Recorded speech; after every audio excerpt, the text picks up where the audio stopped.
Hello, बस बेटा 2 minute में स्टार्ट करते हैं हम।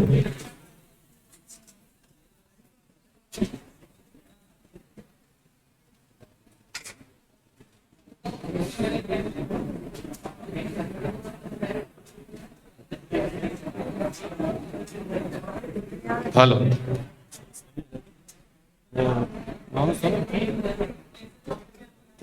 करो ना वहां से चालू। हाँ, OBS में चालू करो ना। चालू है इसमें। हेलो हेलो, अच्छा तो इसमें लगा था, ये काम नहीं कर रहा है क्या? HDMI पोर्ट नहीं पर हाँ, इधर भी तो नहीं आ रहा। अच्छा अब आए ये डील है।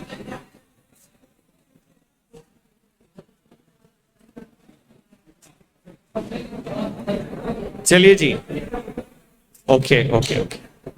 ये देखो, ये गेले लोगों के चक्कर में अपना काफी टाइम बर्बाद हो गया, क्योंकि ये गेले बने रहे मेरे को तो लिंक दे दो, लिंक दे दो।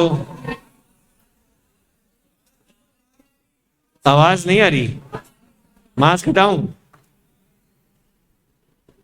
अब आ रही है? चलो ठीक है। तो 1 मिनट इसको वापस वो दिखा देना मुझे, जूम दिखा, चैट।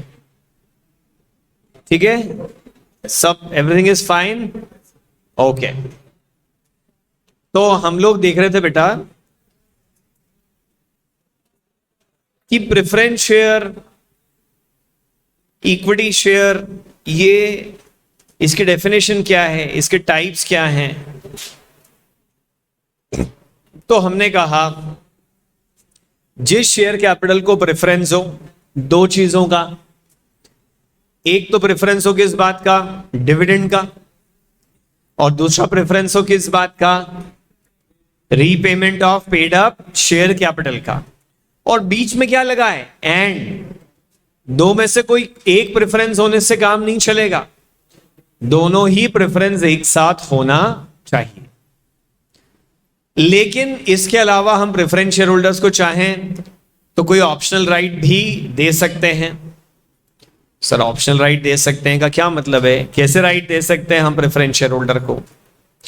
ऑप्शनल राइट दे सकते हैं का मतलब है हम उनका, जैसे अगर 100 रुपए वाला प्रेफरेंस शेयर आज से 10 साल बाद 120 रुपए में रिडीम होना है, 10 साल आते और प्रेफरेंस शेयर रिडीम होता, उसके पहले ही कंपनी का वाइंडिंग अप स्टार्ट हो गया। तो पहले आउटसाइडर का पैसा दिया गया, उसके बाद प्रेफरेंस शेयर होल्डर को उनके 100 रुपए पर प्रेफरेंस शेयर दिए गए, फिर इक्विटी शेयर की पेड अप कैपिटल वापस होगी।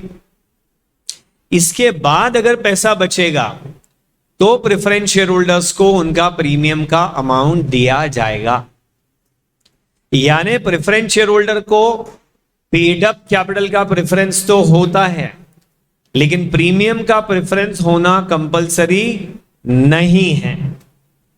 अब सपोज सिचुएशन ये बनी कि हमने उनको प्रीमियम का भी प्रेफरेंस दे दिया, तो फिर वाइंडिंग अप पे सबसे पहले क्या होगा, प्रेफरेंस शेयर होल्डर को उनकी पेड अप कैपिटल वापस मिलेगी, उसके बाद में प्रेफरेंस शेयर होल्डर्स को वापस मिलेगा उनका प्रीमियम, और उसके बाद में इक्विटी शेयर होल्डर को वापस मिलेगी उनकी पेड अप कैपिटल। यानी by default preference share holders को प्रीमियम का प्रेफरेंस नहीं होता है। कंपनी चाहे तो ये प्रेफरेंस दे सकती है, ये ऑप्शनल है। हाँ, पर अगर दे दिया तो फिर दे दिया। सर कोई और प्रेफरेंस भी दे सकते हैं क्या? सर अगर लॉस हो जाए तो डिविडेंड कैरी फॉरवर्ड हो जाएगा? नहीं बेटा, फिर अब उसमें क्या होता है, प्रेफरेंस शेयर दो टाइप के होते हैं, एक क्यूमुलेटिव और एक नॉन क्यूमुलेटिव। सुना तो होगा आपने। क्यूमुलेटिव प्रेफरेंस शेयर्स में अगर आपने एक साल डिविडेंड डिक्लेयर नहीं करा, बल्कि लगातार 2 साल तक डिविडेंड डिक्लेयर नहीं करा, फिर तीसरे साल अगर आप इक्विटी शेयर होल्डर को डिविडेंड देना चाहते हो, तो पहले प्रेफरेंस शेयर होल्डर को पुराने 2 साल का देना पड़ेगा, फिर प्रेफरेंस शेयर होल्डर को करंट ईयर का देना पड़ेगा, फिर इक्विटी शेयर होल्डर को दे पाओगे। ऐसे शेयर को क्या बोलते हैं? क्यूमुलेटिव प्रेफरेंस शेयर कहते हैं। नॉन क्यूमुलेटिव प्रेफरेंस शेयर में क्या होगा, दिया तो दिया, नहीं दिया तो लैप्स हो गया, नहीं घोड़ी नया दाम, अगले साल से नहीं बात करेंगे, पुरानी कोई बात फिर हम करना नहीं चाहेंगे। ये होता है क्यूमुलेटिव वर्सेस नॉन क्यूमुलेटिव। ऐसे ही होता है convertible versus non convertible. Non convertible preference share मतलब जो प्रेफरेंस शेयर इशू हुआ था और एक दिन रिडीम हो जाएगा। कन्वर्टेबल मतलब इशू करते समय तो प्रेफरेंस शेयर था, बट हम प्रिंसिपल अमाउंट रीपे नहीं करेंगे, रादर देन प्रेफरेंस शेयर को किस में कन्वर्ट कर देंगे, इक्विटी शेयर्स में कन्वर्ट कर दिया जाएगा। तो cumulative, non cumulative, convertible, non convertible, फिर रिडीमेबल, इररिडीमेबल। तो इररिडीमेबल तो आजकल अलाउड ही नहीं है, कंपनी सिर्फ कैसे प्रेफरेंस शेयर इशू कर सकती है, रिडीमेबल प्रेफरेंस शेयर ही इशू कर सकती है। सर अगर प्रेफरेंस शेयर वालों की प्रीमियम के चक्कर में इक्विटी वालों की कैपिटल भी नहीं मिली तो नहीं मिली, तो नहीं मिली, आपने उनको प्रेफरेंस काय को दिया, तो फिर नहीं मिलेगी तो नहीं मिलेगी। सर बहुत सिर पे चढ़ा रखा है प्रेफरेंस को, तभी तो वो पैसा देने को तैयार हुए, नहीं तो तुमको तो कोई पैसा देने को तैयार ही नहीं था। अच्छा, फिर पार्टिसिपेटिंग और नॉन पार्टिसिपेटिंग प्रेफरेंस शेयर, यहां भी फिर दो टाइप के होते हैं, पार्टिसिपेटिंग और non participating. Participation in profit, देख भाई तेरा रेगुलर 10% डिविडेंड ले ले, उसके बाद इक्विटी शेयर होल्डर्स को हम एक रीजनेबल डिविडेंड दे देंगे। कितना डिविडेंड दे देंगे इक्विटी को? कितना दे देंगे? रीजनेबल डिविडेंड दे देंगे, और उसके बाद जो प्रॉफिट बचेगा उसका 1/4 हिस्सा प्रेफरेंस शेयर होल्डर को दे दिया जाएगा।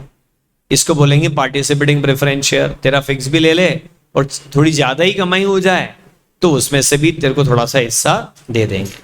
जैसा प्रॉफिट में पार्टिसिपेशन होता है, ऐसे सरप्लस कैपिटल में भी पार्टिसिपेशन हो सकता है।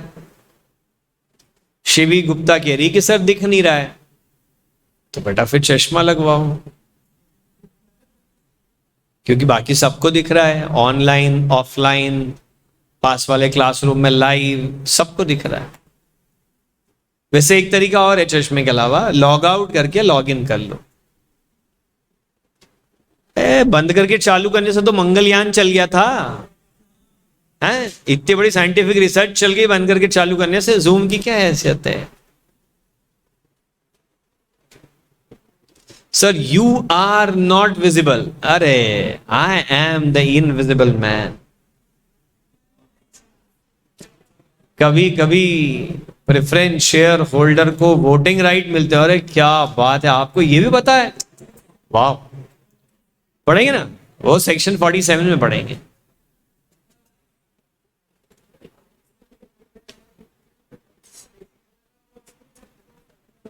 बेसिक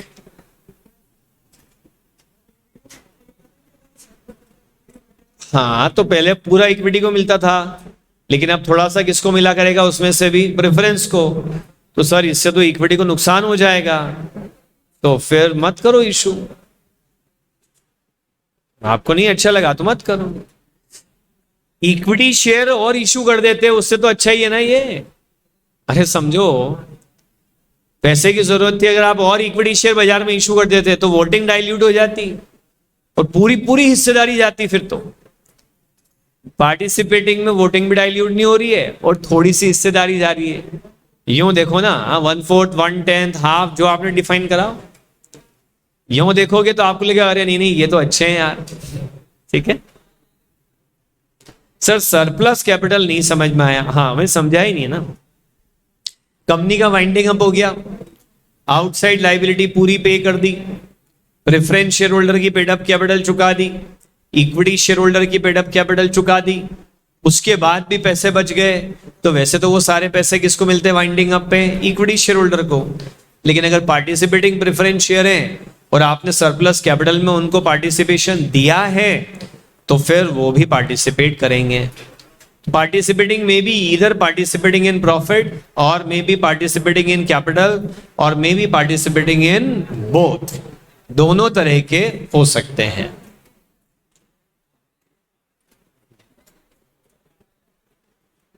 इक्विटी शेयर क्या होते हैं? तो भाई साहब इक्विटी शेयर वो होते हैं जो प्रेफरेंस शेयर नहीं होते हैं। अरे वाह सर, मजा आ गया, क्या बात बताइए आप। चलो तो मैं आपको एक छोटा सा एग्जांपल देता हूं कि आपको, अच्छा दोबारा कुछ नहीं बोलूंगा, एक बार में सब सुन लेना है आपको। ये जो बच्चा बात कर रहा है इसको भी एक ही बार में सुनना पड़ेगा। हाँ, तो आपको बताना है कि जो अब मैं बोलने जा रहा हूं वो इक्विटी शेयर है कि वो प्रेफरेंस शेयर है, ठीक है? और जल्दी मत करना जजमेंट देने की, पहले पूरा सुनना। सबसे पहला तो क्वेश्चन ये, मतलब इंफॉर्मेशन ये, फेस वैल्यू 100 रुपए पर शेयर, डिविडेंड दिया जाता है 10% की फिक्स रेट से।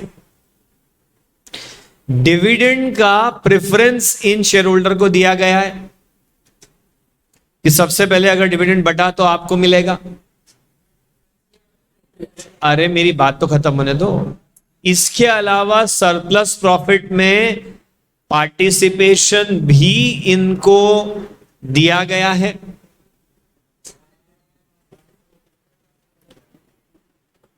इसके अलावा और कोई राइट इनके पास, मतलब आपने मन से और कोई राइट इनके मत सोचना, मन से और कोई राइट मत सोचना। बताओ, इक्विटी जवाब आ रहा है लड़कियों की तरफ से। नहीं, लड़कियों की बात तो सुन ली मैंने, मेजॉरिटी ने वहां इक्विटी बोला। लड़कों प्रेफरेंस के लिए हाथ उठाओ। अच्छा, इक्विटी के लिए हाथ उठाओ। कम हाथ उठे। ऑनलाइन, अरे लड़के लड़कियों को छोड़ो, ऑनलाइन वाले जरा वहां लड़के लड़के जो भी बैठे हो टाइप करो आंसर अपना। तुमको अलग इनविटेशन चाहिए यार, तब आंसर टाइप करते हो। मेजॉरिटी कह रही है preference. Let me tell you, ये इक्विटी शेयर है।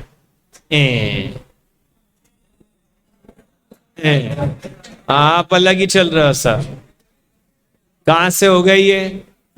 अब सुनना ध्यान से क्वेश्चन। 100 रुपए का शेयर है, 10% फिक्स डिविडेंड है।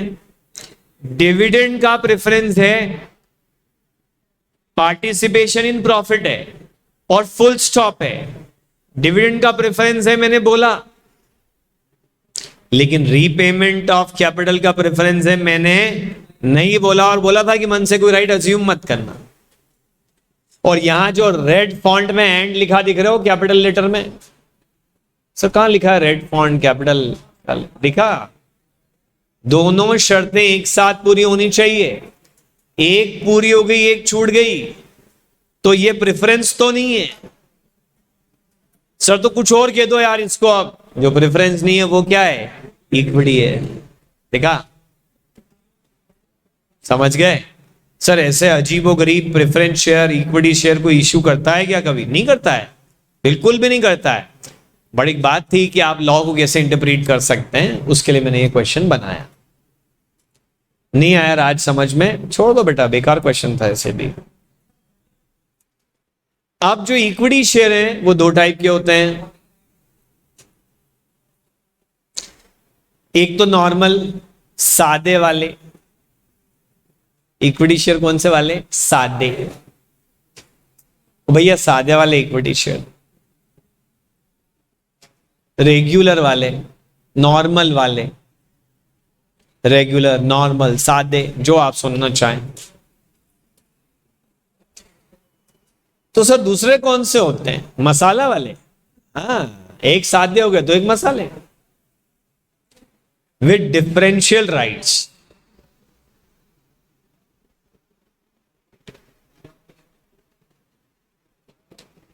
अरे सिद्धार्थ, तुम 10 बार भी टाइप कर लोगे तो सवाल का जवाब थोड़ी दूंगा मैं। सर तो फर्स्ट डिविडेंड तो प्रेफरेंस को ही मिलता है। हाँ हाँ, तो फर्स्ट डिविडेंड प्रेफरेंस को मिलेगा, फिर इक्विटी को मिलेगा। मेरे एग्जाम्पल की बात छोड़ दो, उसमें वो इक्विटी शेयर है, तुम कितना ही जोर लगा लो, क्योंकि उसमें फोकस ये था कि दोनों राइट एक साथ मिलने पे ही वो शेयर इक्विटी शेयर होते हैं, प्रेफरेंस शेयर होते हैं। ओके, हाँ हाँ, इक्विटी शेयर को भी आप डिविडेंड का प्रेफरेंस दे सकते हैं। अभी आपने रियल लाइफ में देखा कहाँ है, रियल लाइफ में जब शेयर्स के प्राइवेट प्लेसमेंट होते हैं तो ऐसे शानदार शेयर और डिवेंचर डिजाइन होते हैं जो आपने कभी देखे ही नहीं होंगे, पब्लिकली भी नहीं दिखेंगे। वो जब वो आप प्रैक्टिस करोगे तभी दिखेंगे, तब दिखेंगे कि एग्रीमेंट होता है, एक फॉरेन कंपनी ने पैसा लगाया। मैंने ऐसे डिवेंचर भी देखे, डिवेंचर होल्डर को कभी राइट टू वोट नहीं होता है, बट मैंने प्राइवेट प्लेसमेंट में ऐसे डिवेंचर देखे हैं जिसमें राइट टू वोट भी था। सर तो कंपनी जेड का वायलेशन है? नहीं, वायलेशन नहीं, एक्सेप्शन है। दो लोग आपस में मिलके जो चाहे इंस्ट्रूमेंट डिजाइन कर सकते हैं।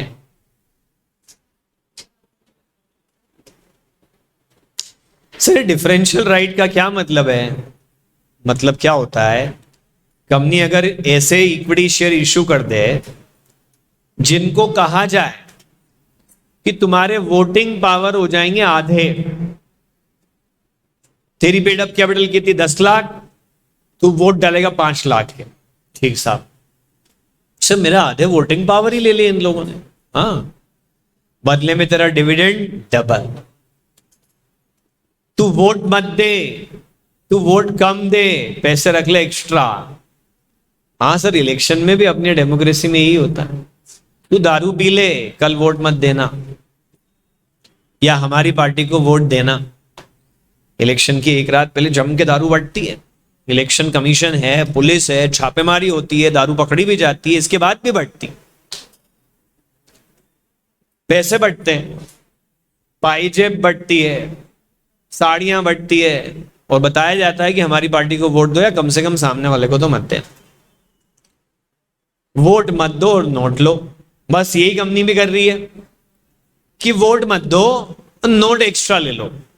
सर तो इनको ज्यादा डिविडेंड देके कंपनी को फायदा क्या होगा?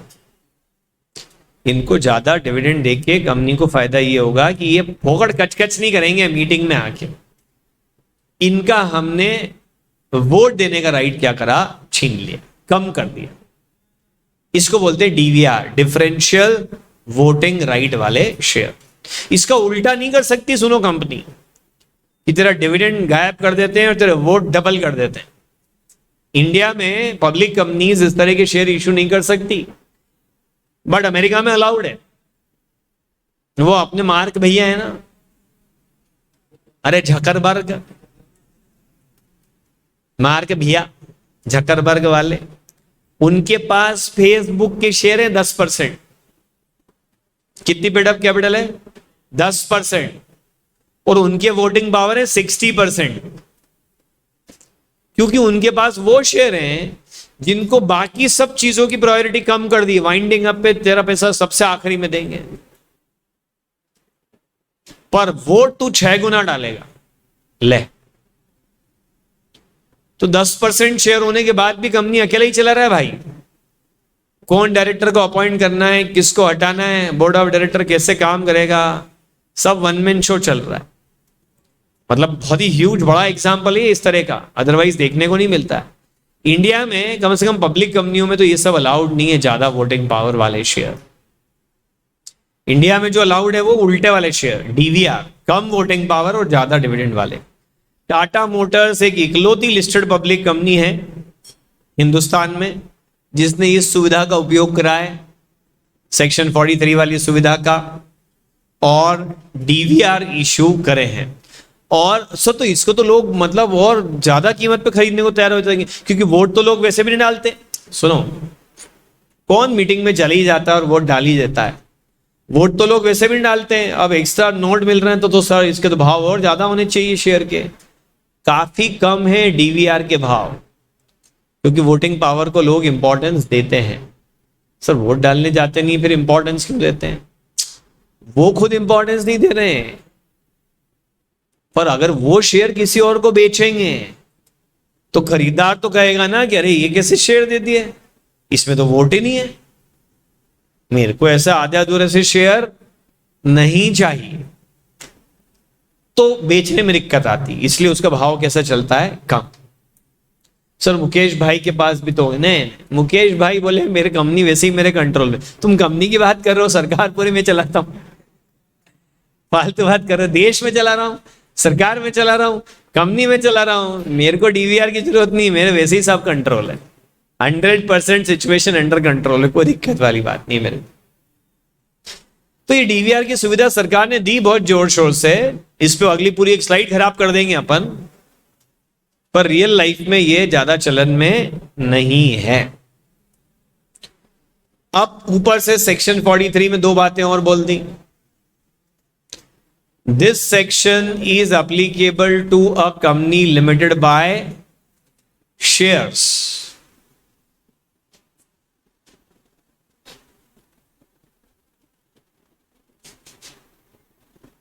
मतलब सर गारंटी कंपनी और अनलिमिटेड कंपनी पे ये सेक्शन नहीं लगता है? हाँ जी, नहीं लगता है। तो मतलब सर वो जैसा चाहे वैसा शेयर डिजाइन कर सकते हैं? हाँ, वैसे मोस्टली गारंटी कंपनी और unlimited company without share capital register होती है मोस्टली। दूसरा, this section is applicable to a private company subject to its article of association. अच्छा, प्राइवेट कंपनी पर यह सेक्शन एओए के हिसाब से लगेगा। तो प्राइवेट कंपनी का आर्टिकल कह दे कि एक तो हम इक्विटी शेयर बनाएंगे, एक हम प्रेफरेंस शेयर बनाएंगे और इश्यू करेंगे, और एक हम एक तीसरा शेयर बनाएंगे, उसका नाम हम रखेंगे कुछ भी, इक्विटो प्रेफरेंशिया शेयर, ऐसा कुछ नाम रख देंगे, प्रेफरेंशियो इक्विटेस शेयर, ऐसा नाम रखें, अर्णव गोस्वामी शेयर रखेंगे कुछ। चिल्लाएगा शेयर बार बार, पूछता है भारत। बनाओ जो आपका मन पड़े। सर सेकंड पॉइंट नहीं आया।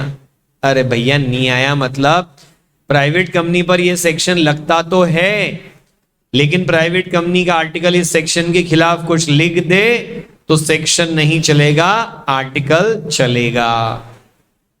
Okay, clear? व्यू ओ बेंजी, बेंजीज क्लियर्ड? ओके, गुड, ठीक है, काफी है। ओके, बाय, कल मिलते हैं। टाइम 2:30 तक का है कि 2:15 का है? 2:30 तो नहीं है ना? डाउट है तो आ जाओ।